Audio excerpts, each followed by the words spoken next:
And as I end my time in the White House, I can think of no better message to send to our young people in my last official remarks as First Lady.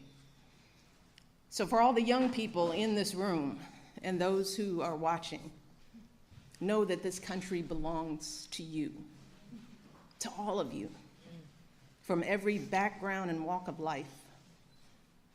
If you or your parents are immigrants, know that you are part of a proud American tradition, the infusion of new cultures, talents and ideas, generation after generation, that has made us the greatest country on earth.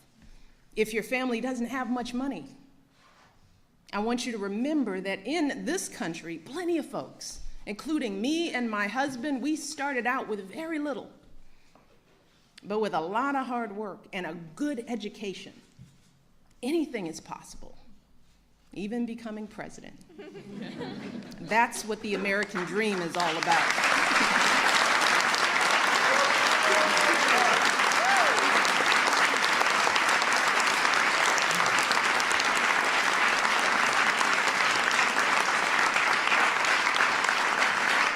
And if you are a person of faith, know that religious diversity is a great American tradition too.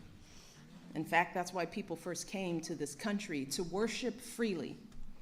And whether you are Muslim, Christian, Jewish, Hindu, Sikh, these religions are teaching our young people about justice and compassion and honesty. So I want our young people to continue to learn and practice those values with pride. You see, our glorious diversity, our diversities of faiths and colors and creeds, that is not a threat to who we are. It makes us who we are.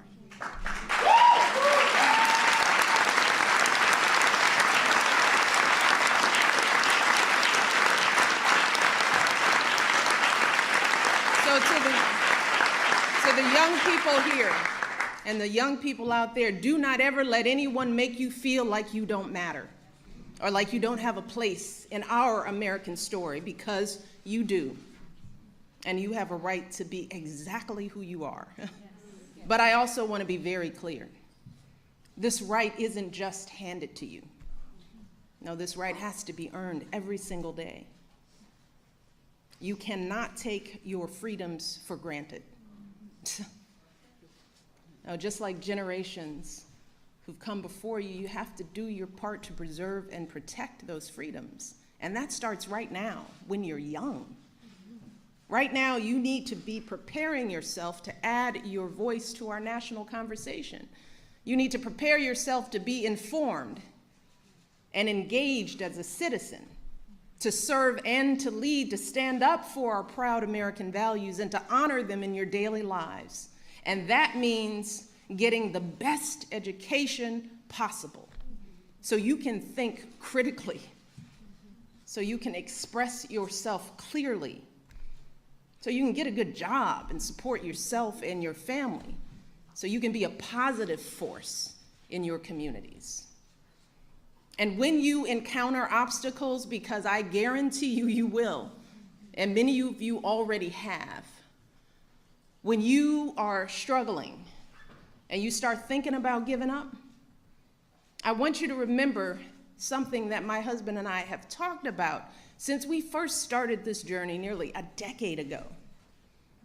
Something that has carried us through every moment in this White House and every moment of our lives. And that is the power of hope.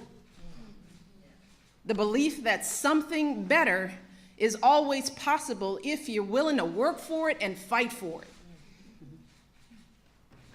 It is our fundamental belief in the power of hope that has allowed us to rise above the voices of doubt and division, of anger and fear that we have faced in our own lives and in the life of this country.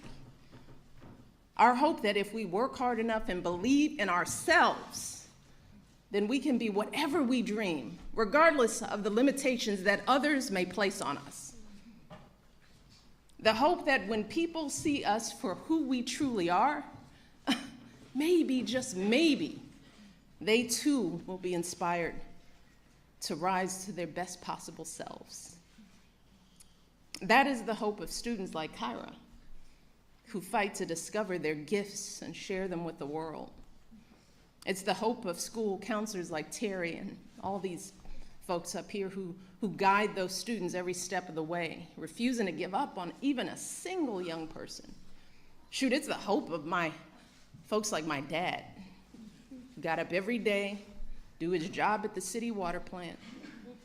The hope that one day his kids would go to college and have opportunities he never dreamed of. That's the kind of hope that every single one of us, politicians, parents, preachers, all of us, need to be providing for our young people, because that is what moves this country forward every single day. Our hope for the future and the hard work that hope inspires. So that's my final message to young people as First Lady. It is simple.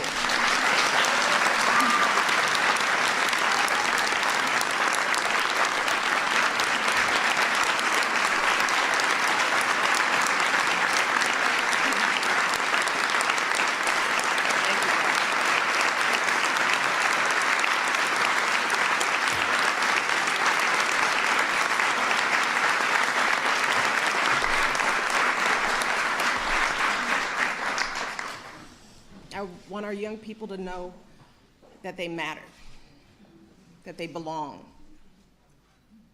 So don't be afraid. You hear me? Young people, don't be afraid. Be focused. Be determined. Be hopeful. Be empowered. Empower yourselves with a good education. Then get out there and use that education to build a country worthy of your boundless promise. Lead by example with hope, never fear. And know that I will be with you, rooting for you and working to support you for the rest of my life.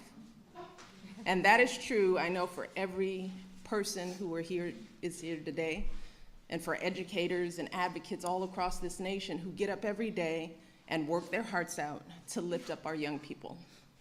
And I am so grateful to all of you for your passion and your dedication and all the hard work on behalf of our next generation. And I can think of no better way to end my time as First Lady than celebrating with all of you.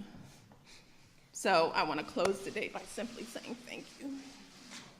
Thank you for everything you do for our kids and for our country. Being your First Lady has been the greatest honor of my life, and I hope I've made you proud. Thank you.